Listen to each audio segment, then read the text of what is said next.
Filipenses, capítulo 4, verso 1 até o verso 9. Portanto, e com essa expressão, então, Paulo está dizendo à luz do que ele já escreveu no capítulo 1, capítulo 2, capítulo 3, diante de tudo que ele já expôs, portanto, a partir daquilo que eu lhes ensinei, agora vocês devem fazer isso. Meus amados irmãos, permaneçam firmes no Senhor.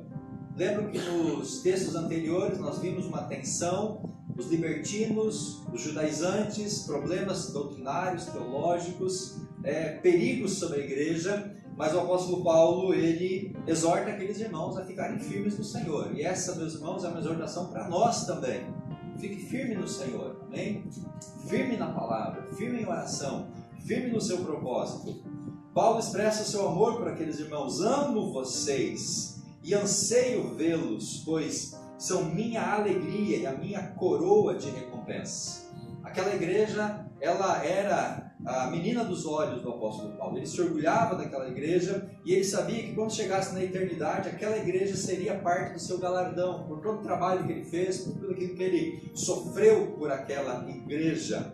E aí então no verso 2 ele diz agora, depois dessa saudação, dessa exortação, suplico a Evódia e a Sintique, essas duas amadas irmãs. Paulo diz assim, tendo em vista que estão no Senhor, então eram irmãs crentes, líderes da igreja, resolvam o seu desentendimento. Nenhuma igreja está livre de problemas, meus irmãos, até mesmo entre a liderança. E Paulo diz, peço a vocês, ou a você, meu fiel colaborador. Essa palavra colaborador no grego pode ser fiel sísico. E alguns entendem então que o nome dessa pessoa a quem Paulo pede para ajudar aquelas irmãs era alguém com esse nome Sísico. Mas isso é uma suposição, né? O texto traduzido por fiel colaborador. Alguém da igreja, algum líder da igreja que Paulo está dizendo para que esse líder pudesse ajudar aquelas duas irmãs a resolverem os seus problemas. E muitas vezes, irmãos, nós precisamos de alguém que intermedie alguma situação. Nós precisamos de alguém que faça a ponte. Muitas vezes nós precisamos de um Barnabé que auxilie nesse processo, alguém que possa juntar as partes para que haja uma solução no conflito. Paulo quer que aquela igreja esteja em paz, esteja unida, para que ela possa avançar. Então, a solução desse desentendimento entre essas duas irmãs era muito importante. Que ajude essas duas mulheres, pois elas trabalharam arduamente comigo na propagação das boas novas. Então, eram irmãs dedicadas ao Senhor, mulheres que foram abençoadas, que trabalhavam arduamente na palavra, ajudando o apóstolo Paulo. Ele diz também que exorta ao Clemente e os meus outros colaboradores, cujos nomes estão escritos no livro da vida. Lembrando que Filipe já era uma igreja com 10 anos, então já havia uma liderança constituída, muitos líderes presentes ali naquele contexto. No verso então 4, Paulo diz, alegrem-se sempre no Senhor. A carta aos Filipenses é a carta da alegria. Repetidamente a gente vê essa expressão de Paulo, alegrem-se no Senhor. Repito, alegrem-se, que todos vejam que vocês são amáveis em tudo que fazem. Lembrem-se de que o Senhor virá em breve.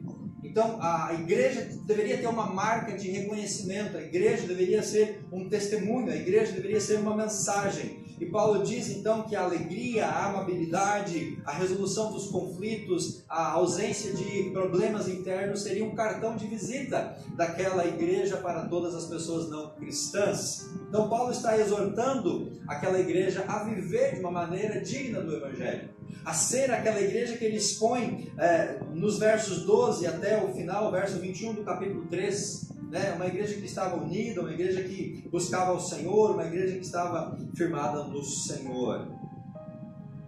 Verso número 5, ele diz assim, não vivam preocupados com coisa alguma.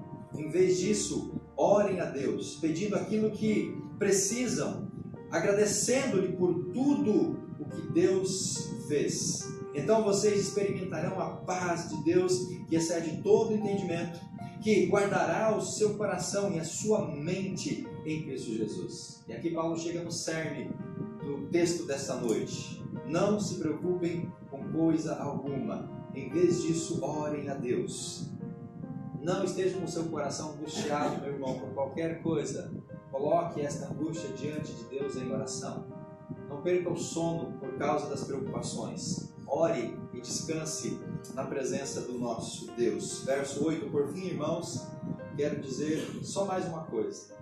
Concentre-se em tudo aquilo que é verdadeiro, tudo aquilo que é nobre, tudo aquilo que é correto, tudo aquilo que é puro, tudo aquilo que é amável, tudo aquilo que é admirável.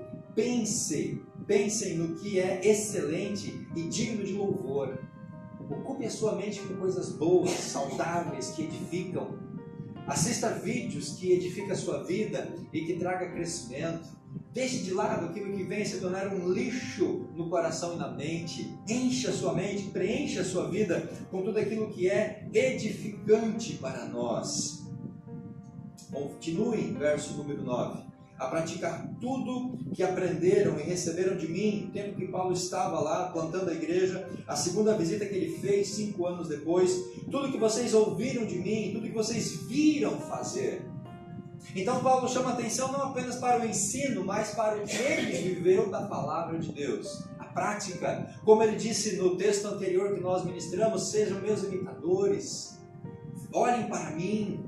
Como ele cita o exemplo de Timóteo, de Epafrodito no capítulo 2, o exemplo de Cristo, Paulo diz, olha, vocês podem ter em mente aquilo que vocês viram eu fazer, aquilo que eu ensinei vocês. E ele conclui dizendo, então, o Deus de paz estará com vocês. Amém, queridos? Que texto belo, que texto maravilhoso. Você tem um informativo nas suas mãos? Você tem um informativo nas suas mãos? Se você tiver, pegue ele. Eu quero ler com você o texto que está na pastoral, porque esse texto é central para a gente entender o contexto aqui da palavra desta noite. Se você não tem informativo, não sei se sobrou algum, você pode pegar depois, ou durante a semana você pode baixá-lo através do blog da igreja na internet. O texto diz assim, o que é a ansiedade? O que é a ansiedade, meus irmãos? Há várias definições. A palavra grega traduzida por ansiosos, aqui no verso 6, significa atraídos para direções diferentes. Ansiedade é aquilo que nos divide, que um puxa para um lado, puxa para o outro. Situações que a gente fica sem saber o que fazer. Nossas esperanças nos puxam para um lado, nossos medos para o outro, e a tensão se torna insuportável. Aí nasce então a ansiedade. O sentido da palavra ansiedade é associado à angústia, que pode significar estreiteza. Você que sofre de ansiedade ou já sofreu de ansiedade, você vai se identificar agora aqui. Quem está vivendo em ansiedade se sente apertado, estrangulado. Esse é o sentido da palavra ansiedade. Quando a gente fica ansioso, a gente se sente então apertado, estrangulado, a ponto de ter sintomas físicos bastante claros. Quais são os sintomas físicos da ansiedade? Dor de cabeça, dor no pescoço, dor nas costas, úlceras. Aquela dor no estômago pode ser ansiedade. A preocupação afeta até o raciocínio, a digestão e até a coordenação motora. Do ponto de vista espiritual, a ansiedade é constituída de pensamentos, a mente, e de sentimentos, o coração, incorretos acerca de circunstâncias pessoais e coisas. A ansiedade é a grande usurpadora da alegria de muitas pessoas. No entanto, não basta dizer a si mesmo, pare de se preocupar. No entanto, não basta alguém chegar para você e falar, não fique ansioso, não tem por que ficar ansioso. Só quem vive isso não sabe o quanto isso afeta e o quão difícil é a gente vencer aquela ansiedade que eu estou me referindo, que é aquela ansiedade crônica, aquela ansiedade que já precisa de um acompanhamento profissional, médico, medicamentoso. A força de vontade não é capaz de pegar esse ladrão.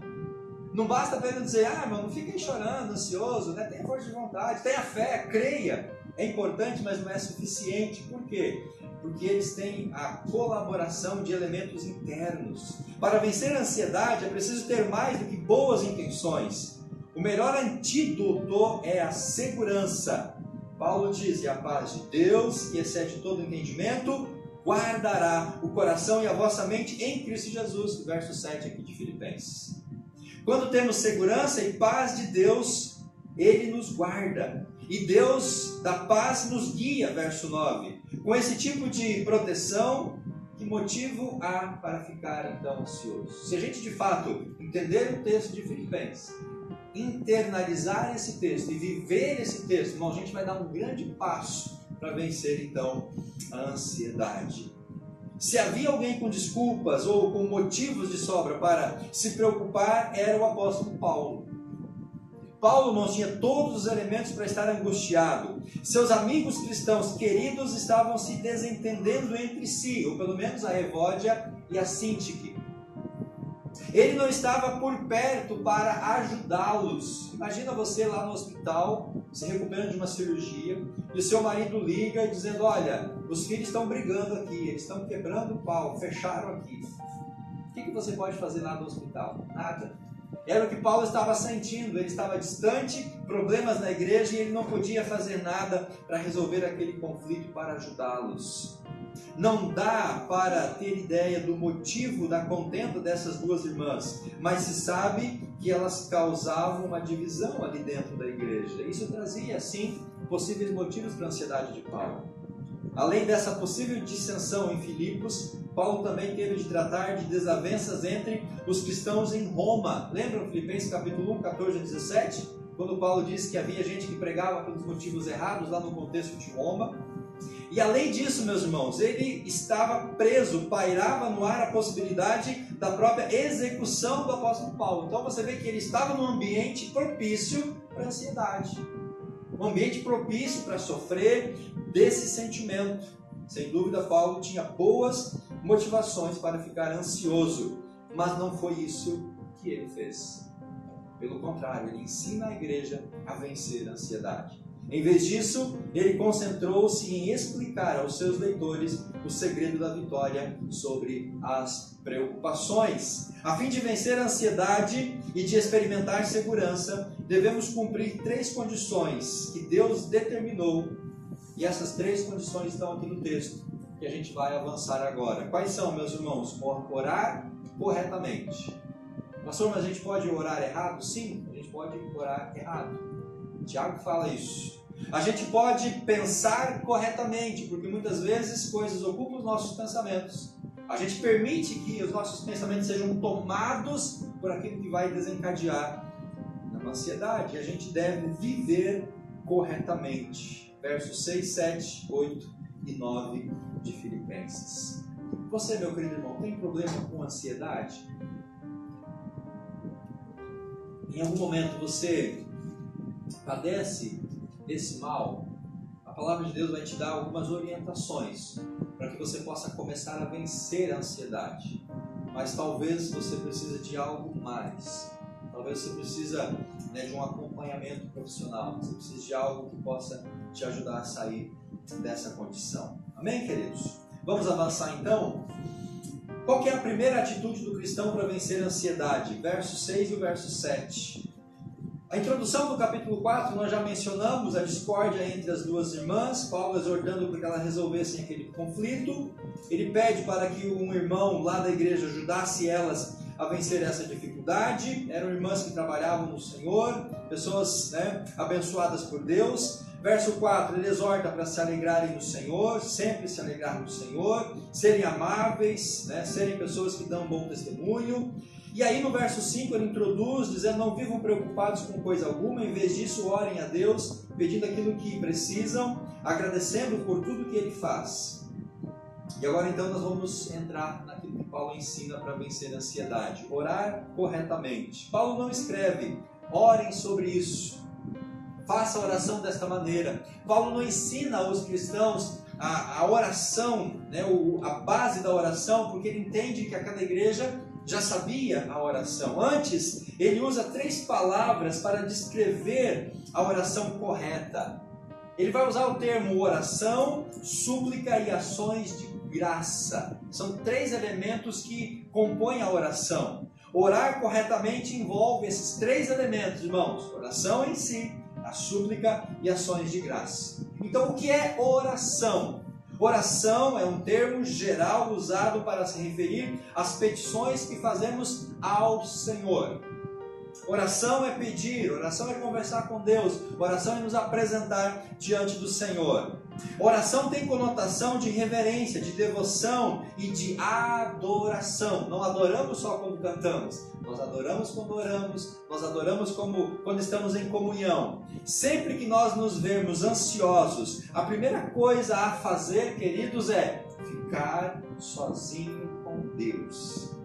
Primeira atitude do cristão diante da ansiedade, se colocar diante de Deus e adorá-lo, glorificá-lo, bendizê-lo, exaltá-lo. É preciso demonstrar reverência por Deus e ver a grandeza da sua majestade, conscientizando-nos de que Ele é grande o suficiente para resolver os nossos problemas. Amém? Você crê que Deus é grande o suficiente para resolver os seus problemas? Você crê que de fato Deus pode trazer uma solução para isso? Se nós cremos, irmão, então nós temos que colocar isso em prática. E como que a gente faz isso? Nos colocando diante de Deus em oração, em adoração, em contemplação. Muitas vezes nos colocamos apressadamente diante do trono do Senhor. Quanto tempo dura o nosso tempo de oração? Quanto tempo dura aquele tempo que nós estamos diante do Senhor?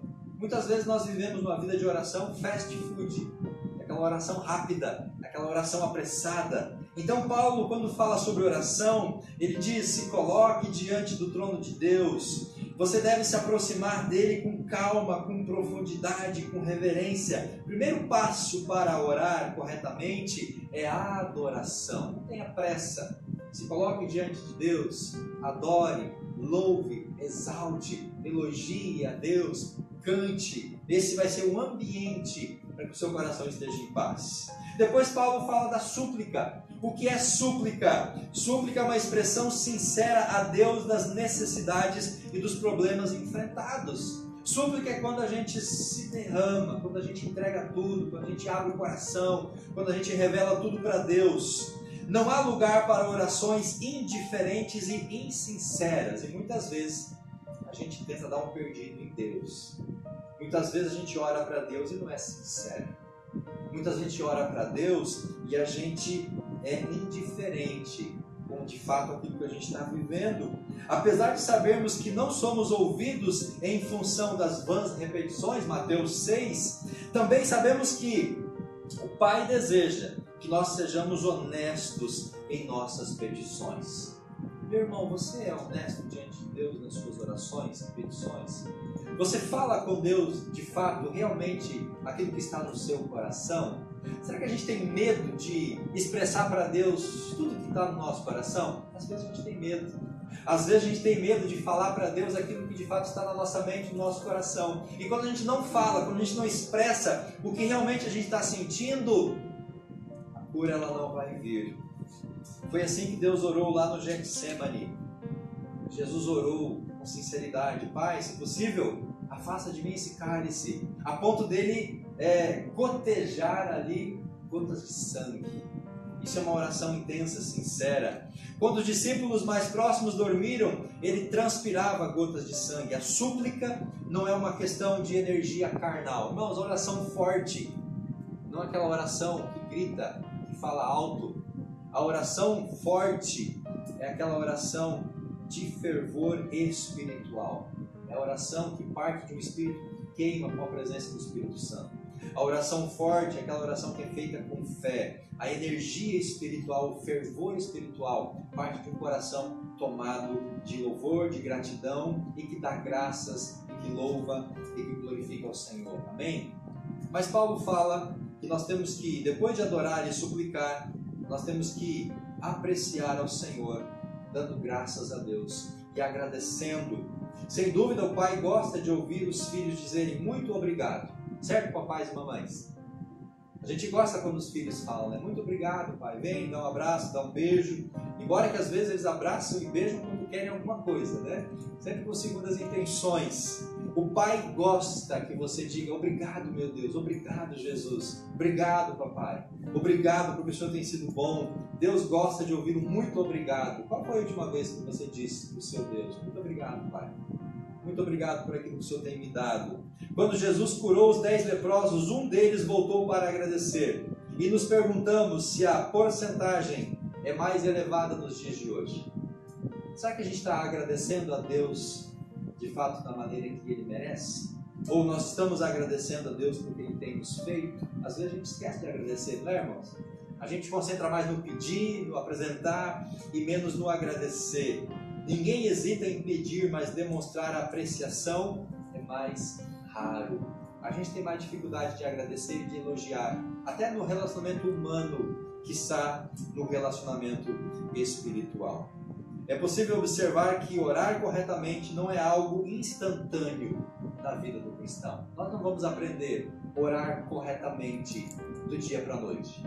Como que a gente aprende a orar corretamente?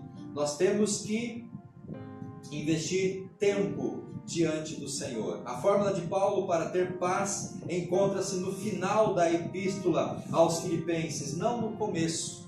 É como se Paulo dissesse assim: quem tem a determinação do capítulo 1 é capaz de oferecer adoração.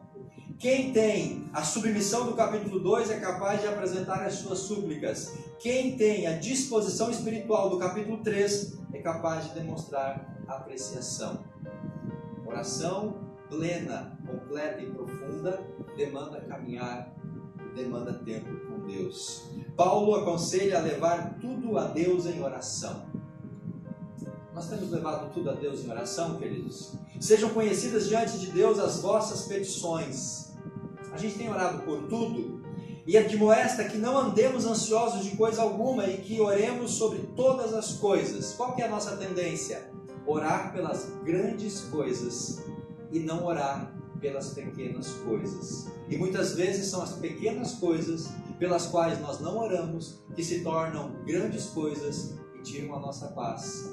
E nós nos tornamos angustiados, ansiosos por estas pequenas coisas. Não é assim que a gente faz? Só aquilo que é grande, a gente ora. As coisas menores, a gente esquece de orar. Paulo diz: coloque tudo diante de Deus. Porque Deus está interessado, irmãos, em tudo que diz respeito a nós. Até detalhes mínimos, coisas menores. Devemos aprender a fazer isso. Como resultado, a paz de Deus guardará a mente e o coração. Lembre-se que Paulo estava em Roma, aonde? Numa prisão, acorrentado a um soldado. Mas mesmo assim ele disse: a paz de Deus vai guardar a mente e o coração de vocês. Paulo estava em paz ou não quando estava escrevendo essa carta? Sim, com certeza. Ele tinha motivos para estar ansioso? Tinha motivos. Mas ele venceu essa ansiedade. Da mesma forma, a paz de Deus nos guarda em duas áreas que geram preocupações. Quais são as duas áreas de preocupações? O coração, sentimentos incorretos, e a mente, meus irmãos, pensamentos incorretos. Por isso, quando entregamos o coração a Cristo, nós recebemos a salvação e temos paz com Deus. Mas a ausência da paz com Deus conduz a níveis profundos de ansiedade. Isso não corresponde a uma ausência de provação exterior, mas significa segurança interior, tranquilidade, circunstâncias, pessoas e coisas. Paz com Deus não significa estar livre de aflições. Paz com Deus não quer dizer que o mundo não possa estar caindo ao nosso redor. Paz com Deus, irmãos, não quer dizer ausência de provações exteriores. Lembre do Paulo, ele está lá preso, acorrentado, talvez prestes a ser morto. Graças a Deus ele não foi morto, mas isso pairava sobre ele. É como se o mundo caísse em sua volta, mas dentro, o coração, a mente de Paulo estava tranquila. O mundo estava desabando ao seu redor, mas ele estava tranquilo. Isso é paz com Deus. Você lembra de Daniel, lá na cova dos leões? Daniel é um exemplo dessa paz com Deus por meio de oração. Ele orava e dava graças, ele suplicava. A oração, súplica e ações de graça. Daniel conseguiu passar uma noite com os leões na mais perfeita paz. Quais são os teus leões que estão te cercando e te rodeando? Quais são os leões que tiram a sua paz, ou que podem tirar a sua paz? Daniel estava cercado pelos leões em paz, enquanto o rei não conseguiu dormir no próprio palácio. Daniel dormiu na cova dos leões e o rei passou a noite em insônia. Quem tinha paz com Deus? O Daniel. Essa paz você pode encontrar. Então, meus irmãos, para a gente ter paz, para a gente vencer a ansiedade, a gente tem que orar corretamente. Oração, súplicas, ações de graça, louvor e adoração. Amém? O que a gente pode aprender nesse primeiro momento? Que a gente precisa melhorar a nossa vida de oração, a gente precisa intensificar a nossa vida de oração, a gente precisa aprofundar a nossa vida de oração. Mas Paulo vai mais adiante, verso 8.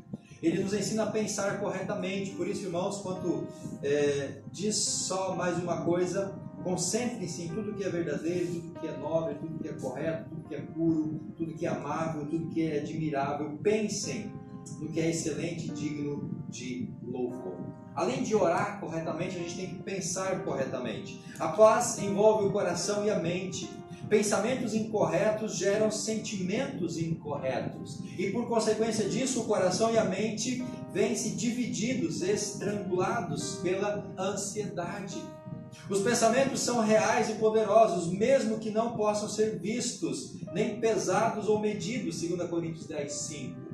Paulo descreve em detalhes as coisas que devemos pensar como cristãos. Vamos para a lista? Primeiro, tudo que é verdadeiro.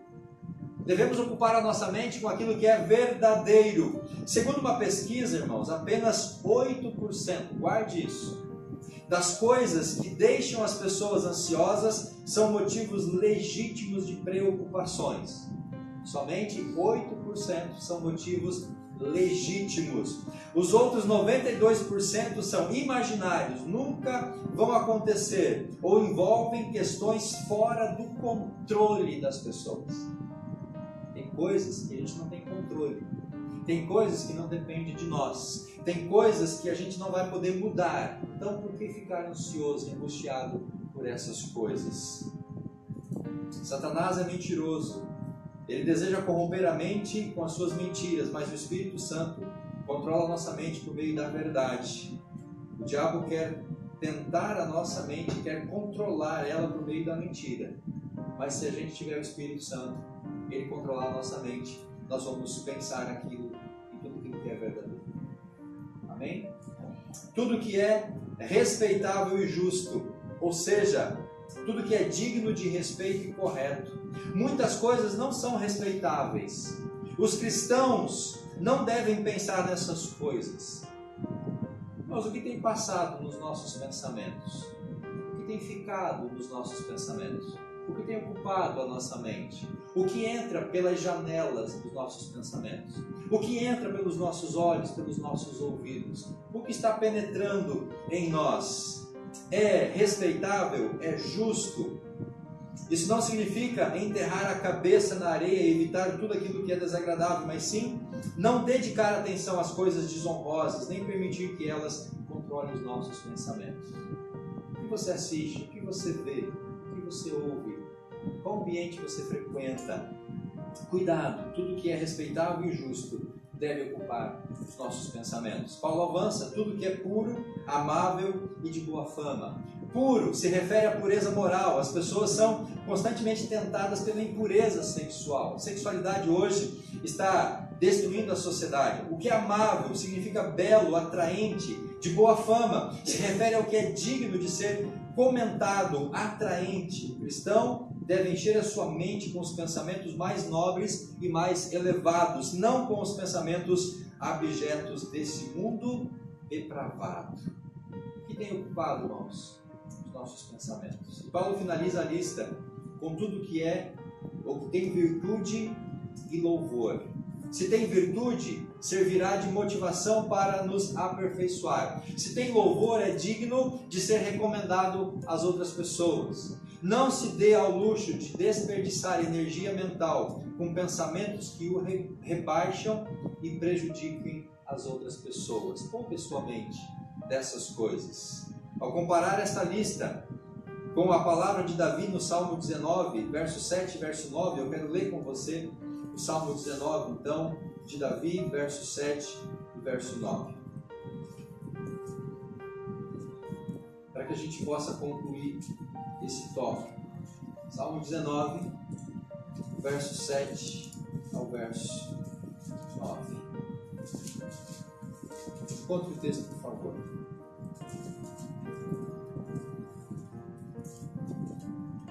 Salmo 19, 7. A lei do Senhor é perfeita, revigora a alma. Os decretos do Senhor são dignos de confiança e dão sabedoria aos ingênuos. Os presentes do Senhor são justos, alegram o coração. Os mandamentos do Senhor são límpidos e iluminam a vida. O temor do Senhor é puro e dura para sempre. As instruções do Senhor são verdadeiras e todas elas são corretas. Nós vemos aqui um paralelo. O cristão que enche o coração e a mente com a palavra de Deus tem um radar embutido que detecta pensamentos indevidos. O Espírito Santo, ele nos cobra. O Espírito toca. O Espírito avisa. Ele liga o alerta. Olha, isso não é digno de pensamento. Isso não é digno de estar na sua mente nem no seu coração. Pensamentos corretos nascem da meditação diária na palavra de Deus. Chegamos ao terceiro tópico, irmãos, verso 9. Viver corretamente. Paulo diz no verso 9: continuem a praticar tudo o que aprenderam e receberam de mim, tudo o que ouviram de mim e viram em mim, então o Deus de paz estará com vocês. Não é possível separar atos exteriores de atitudes interiores. Ninguém adora a Deus interiormente com uma vida profana exteriormente. O pecado sempre resulta em inquietação, enquanto a pureza resulta sempre em paz com Deus. Quando a gente está em pecado, a gente não está em paz. O cristão verdadeiro, o crente verdadeiro, quando ele peca, ele não está em paz. Mas se alguém em pecado está em paz, é sinal de que ele não é um verdadeiro cristão. A vida correta é uma condição necessária para experimentar a paz de Deus. Vida torta, meus irmãos, não traz paz para ninguém. Paulo considera 4 atividades: aprender e receber, ouvir e ver. Não basta ter fatos na cabeça, é preciso ter verdades no coração. E é preciso expressar essas verdades. Paulo não apenas ensinou a palavra, mas também viveu na prática. Ele fala isso: que vocês viram em mim e ouviram de mim. Aquela igreja pôde ver Paulo praticando a palavra de Deus. Nossa experiência deve ser semelhante à de Paulo. Devemos aprender a palavra, recebê-la, ouvi-la e colocar ela em prática. Tiago 1:22. A paz de Deus, irmãos, é um parâmetro que nos ajuda a determinar se estamos dentro da vontade de Deus ou não. Como que eu sei se eu estou vivendo na vontade de Deus? A partir da paz que eu sinto.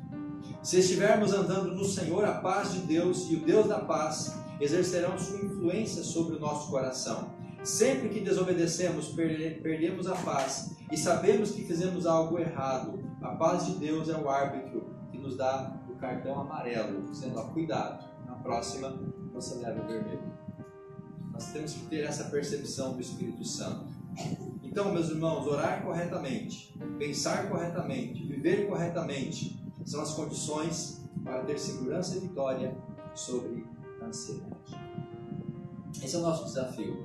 Ou nos entregamos inteiramente ao Espírito de Deus e oramos, pensamos e vivemos corretamente, ou entregamos a nossa vida ao corpo, à carne e ficamos divididos e ansiosos. Não há como ou por que se preocupar. A preocupação pode ser uma expressão da nossa falta de comunhão com Deus. Com a paz de Deus para nos guardar e o Deus da paz para nos guiar, não haverá motivos para nos preocupar. Se você tem a paz de Deus e o Deus da paz guia você, você pode viver em paz. Finalizo, irmãos, com 5 aplicações. Primeira, manter a unidade na comunidade cristã. Nós temos que buscar isso. Manter a unidade no nosso meio, aparar as arestas, resolver conflitos, buscar a reconciliação e evitar conflitos desnecessários, promovendo um ambiente de amor, de compreensão, de comunhão, de leveza, de alegria. Amém? Nós temos que viver essa forma saudável, alegre, respeitosa, ambiente de paz, sem conflitos, em unidade. Não ser como as irmãs a Evódia e a Cinti, que estavam lá com aqueles problemas. Temos que resolver isso, irmãos, e avançar. Segundo, alegre-se sempre no Senhor. Ter fé mesmo no meio das adversidades. Você sempre vai ter adversidade, você sempre vai passar por lutas, por tribulações. É o emprego que você perde, é um problema que você tem, é o carro que dá problema, é um parente que dá dificuldade. São várias situações de problemas. E se a gente deixar todas essas coisas minar a nossa paz, a gente nunca vai ter paz. Lembra que Paulo estava preso, algemado a um soldado, prestes a receber uma sentença que poderia levá-lo à morte, mas ele não deixou essas coisas tirar a paz. Ele manteve a paz mesmo com essas adversidades. Compreender que elas não são capazes ou não podem ser capazes de tirar a sua alegria. Não deixe as adversidades tirar a sua alegria no Senhor. Terceiro, não se preocupar, mas orar. Se nós oramos mais, nós nos preocupamos menos. Se nós oramos menos, nós nos preocupamos mais. Cultivar uma vida de oração constante e confiar que Deus cuidará das suas necessidades e das suas preocupações. Você confia em Deus? Você tem orado a Deus? 4. Meditar em coisas positivas. O que tem ocupado nossa mente e nosso coração? Nas horas de folga, o que nós temos usado para ocupar nossa mente e nosso tempo? O que tem entrado pelas janelas dos nossos olhos? Buscar preencher a nossa mente com conteúdos edificantes, não torná-la um depósito de lixo inútil. O que você tem ouvido? O que você tem lido? O que você tem assistido? O que você vê? O que você ouve? Isso fica armazenado no seu subconsciente. Isso vai se tornando bênção ou maldição para nós.